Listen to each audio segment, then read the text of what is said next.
Hi hello welcome back to మా Himalayan Saudi. ఈరోజైతే మనం గోల్డ్ షాపింగ్కి వెళ్ళబోతున్నాం. Gold souk. ఈ గోల్డ్ మార్కెట్లో మనకి 3 గేట్స్ అయితే ఉంటాయండి. So gate 1, gate 2, gate 3. So మేము గేట్ 3 నుంచి అయితే ఎంటర్ అవ్వబోతున్నాం లోపలికి. ఈ స్ట్రీట్స్ అన్నీ కూడా గోల్డ్ మార్కెటే అండి. మొత్తం ఎక్కడ చూసినా సరే గోల్డ్ షాప్లే కనిపిస్తున్నాయి. సో మీరు చూడండి ఎంత మంది కొంటున్నారంటే గోల్డ్. నా ఒకదానికి పిచ్చి అనుకున్నాను గోల్డ్ అంటే. నాలానే గోల్డ్ అంటే ఇష్టమైన వాళ్ళు చాలామంది ఉన్నారండి ఇక్కడ. మేమైతే ఎర్లీ మార్నింగ్ 8:30 కల్లా వచ్చేసామండి గోల్డ్ మార్కెట్కి. అందువల్ల కొన్ని షాప్స్ అయితే ఇంకా ఓపెన్ చేయలేదు. సో మేము ఒక్కొక్క షాప్కి వెళ్ళి వచ్చినప్పటికి ఇంకో షాప్ ఓపెన్ అయితే చేస్తున్నారు. ఇక్కడైతే కొన్ని షాప్స్లో 24 carats gold and 18 carats gold అయితే సెపరేట్గా సెల్ చేస్తున్నారండి వీళ్ళు. సో 18 క్యారెట్స్ గోల్డ్ అయితే ఇంకా చెప్పుకోని అవసరం లేదు. ఇంకా పిచ్చగా ఉంది 18 క్యారెట్స్ గోల్డ్ అయితే. ఇంకా మన ఇండియాలో ఉన్నట్టు ఇక్కడ మలబార్ గోల్డ్ ఉంది చూడండి. దుబాయ్ గోల్డ్ మార్కెట్కి వచ్చి మీకు ఈ రింగ్ చూపించకపోతే ఏం బాగుంటుంది. ఇది వరల్డ్లోనే బిగ్గెస్ట్ గోల్డ్ రింగ్ అండి. దీని వెయిట్ వచ్చేసి 63.856 కేజీలు అంటండి దీని వెయిట్ వచ్చేసి. ఇది వరల్డ్లోనే గిన్నిస్ రికార్డ్ అయితే సంపాదించిందండి. ఇంతే కాదండి, ఇక్కడ గోల్డ్తో చేసిన డ్రెస్సులు కూడా ఉన్నాయి చూడండి.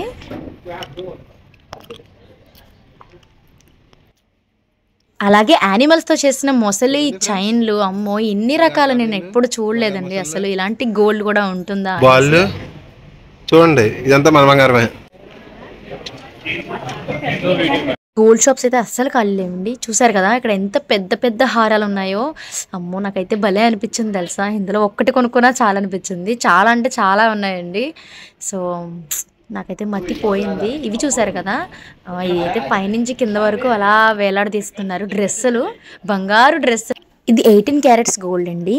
సో ఇది 22 క్యారెట్స్ గోల్డ్ అయితే కాదు.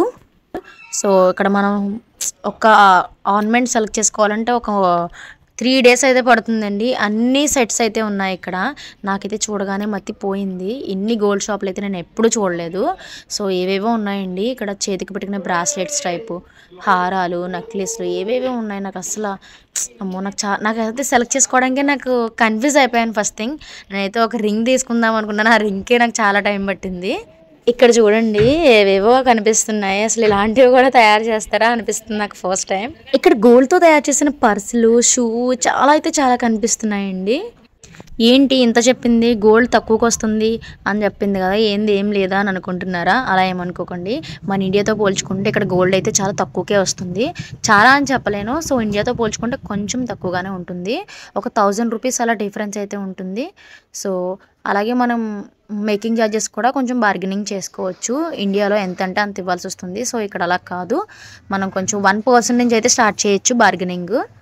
ఇక్కడ గోల్డ్ కూడా చాలా క్వాలిటీగా అయితే ఉంటుందని అందరికీ ఒక చిన్న నమ్మకం అండి.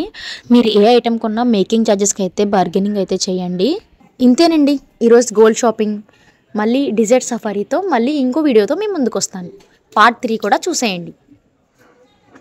వీడియో బాగా లెంతీ అవుతుందని కొంచెం 3 పార్ట్స్ కింద చేస్తున్నానండి. సో మీకు బోర్ కొట్టకుండా కూడా ఉంటుంది. లెంత్ కూడా ఎక్కువేమి ఉండదు. సో చూసి ఎంజాయ్ చేయండి. Okay bye.